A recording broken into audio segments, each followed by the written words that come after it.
All right, welcome back, adventurers. Today we are going to be going through 5 lies that you have been told about Dungeons and Dragons and maybe some of the truths behind it. So stick around. And to get us started with the first lie that you've been told, you need to memorize every single spell that your character could potentially cast. Now that is a total lie, and I'll tell you a good reason for it. Number one, your character probably isn't going to be able to, in-universe, learn every single spell that they could possibly cast. For example here, if they're a druid, let's say that you've been role-playing your druid to be specifically relating to things of the coastal or riverine varieties, and there's a lot of water and fishing and things like that involved. You're probably not going to be learning some things like produce flame as a cantrip. Or, for example, you might not be learning something like, Thunder Wave. However, to roleplay, maybe something like Fog Cloud, or Create or Destroy Water, or perhaps even something like Shillelagh, which can be used for simple combat, but also for other uses, could be some alternatives that you look into. You don't have to go through every single spell in here and read what each one does, compare and contrast, and find lists online. Don't worry about it. Just look at the spells that you think that your character would want to learn or would be apt to learn, and then start with that. The second lie that you hear all the time is that you shouldn't ever split the party, right? It's kind of an in-joke within Dungeons and Dragons to not split the party, and there are good reasons to not, but that doesn't mean you should never do it.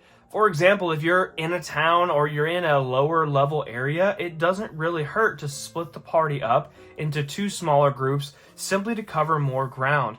And yeah, it does put more work on the dungeon master having to roleplay 2 separate encounters at once if you do get involved with those encounters. The chances of you both getting involved in separate encounters are pretty low, especially, again, if you're in a city or something. And so it's not always a bad thing to split the party up. You don't have to stay attached at the wrist with each other. If you want to go and spread out and, a couple people go do this, somebody else does that, and a third person runs out to this separate area, as long as your dungeon master is okay with it, there's nothing wrong with splitting the party. Now, if you're delving into a dungeon and there is a fork and half of you go left and half of you go right, then maybe it gets a little bit dicier, right? It's splitting the party, you're splitting your resources, but at the same time, if you're confident that there's only danger one direction, or perhaps there's no danger in either direction, then there's nothing really stopping you from splitting the party. Number 3 on the list is that you should check out Reddit or the forums for a build. Now, lots and lots of people like to analyze this book from front to back and find the absolute perfect min-max way to build your character that you have in mind, or their character that they have in their mind. And then they tell you exactly what to do every single level from 0 to 20 on how to build the perfect character. Now, what that does is it removes your personal input from this character. And while, yes, you get to name your character and come up with these personality traits and things like that, you also remove your ability to do pretty much anything else other than collect specific equipment. And even then, your guide might tell you that you need to go get this specific weapon or try to find that specific set of armor. So you might even be relinquishing that. And by doing so, it removes you as an active player from the game who's building your character sheet out, and instead it just puts you on the sidelines where you're saying the lines and you're going through the role play, but you're not actually designing your character how you would want them to play. Now, some people would counter this with, oh, well, I'm just not that great at designing a character, and I don't know what makes them powerful, and I don't want my character to die. But the thing is, without that risk of dying, what stops you from doing stupid things? What stops you from going out and bum rushing the goblin boss? What stops you from having a true and real sense of loss with your character if there's no chance that they'll die? Right? And I've talked about it in other videos past, but with the risk of death being real in your game of Dungeons and Dragons, it really alters the way that you play and think, and it creates for super exciting and tense moments in the game. Speaking of dying in D&D, you also have another lie, and that is that D&D is a combat game.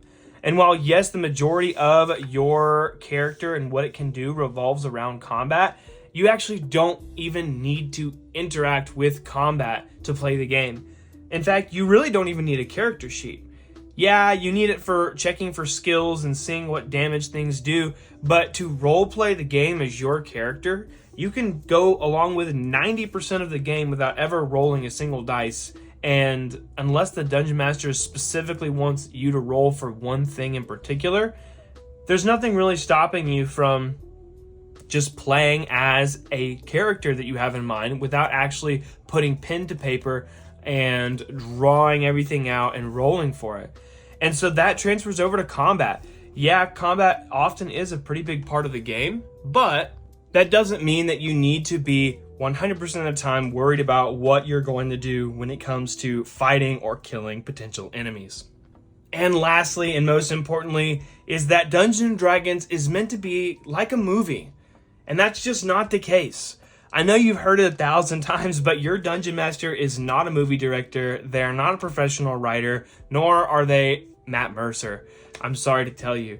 But the more times you listen or watch other D&D games or hear about exciting D&D games that are done by professionals or semi-professionals online, the more your expectations go up. And unfortunately for your Dungeon Master, they are not a professional.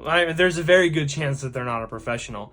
And so while they might try their absolute best to create an exciting story that's mission impossible, you're coming down here stealing this, piece of loot without touching the floor, and you've got these laser tripwires and everything like that. Hey, maybe they come up with that idea and they want to run it, and that's totally fine, but you need to relax your expectations a little bit. Especially if this is your first time playing or you're playing with strangers and you've never played before, it's going to make you look a little bit silly if you have these super high expectations for what you thought Dungeons & Dragons was going to be like compared to the reality. Even in a show like Stranger Things where Dungeons & Dragons is shown, it kind of gives you these false impressions of what it might be like. Every table runs it differently. Every Dungeon Master runs it differently. In my play group, we cycle through the different players to be Dungeon Masters. Sometimes we run a one-shot, sometimes we run a campaign, but every single Dungeon Master runs their game differently. And so don't go into every single game with strict and hard and fast expectations for what it's going to be like, because you will probably end up disappointed. Last tip here today, a little bit of a bonus, I guess, because we already got to 5, but there's no right way to play Dungeons & Dragons. No matter how you want to play it, have fun with it, right? The whole reason we played this game is to have fun and to go on an adventure. So if the way that you run your game or your Dungeon Master runs the game is a little bit different and they ignore certain rules or they add rules, or perhaps they've got some homebrew that they want to throw into the game, give it a shot, right? Maybe it's too much, maybe it's something you don't want to run with, but there's nothing wrong with trying it out because, again, there's not really a right or wrong way to play.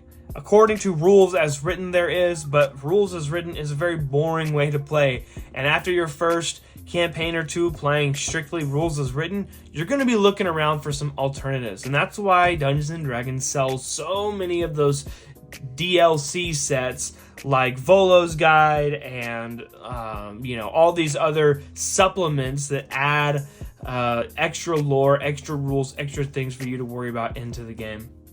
So no matter how you want to play the game, have fun with it and enjoy it. That about wraps it up for today. Those are the 5+1 lies that you've probably heard before about D&D.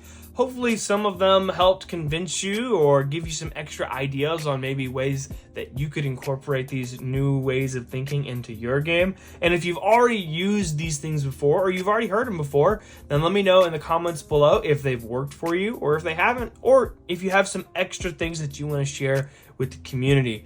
I'm trying to branch more into the OSR rules, but at the same time, I do still have a soft spot for Dungeons & Dragons 5th edition when it's run right and when it's run properly. So keep an eye out in the future because we're going to be doing a similar video on the OSR lies that you've been told, and you won't want to miss that.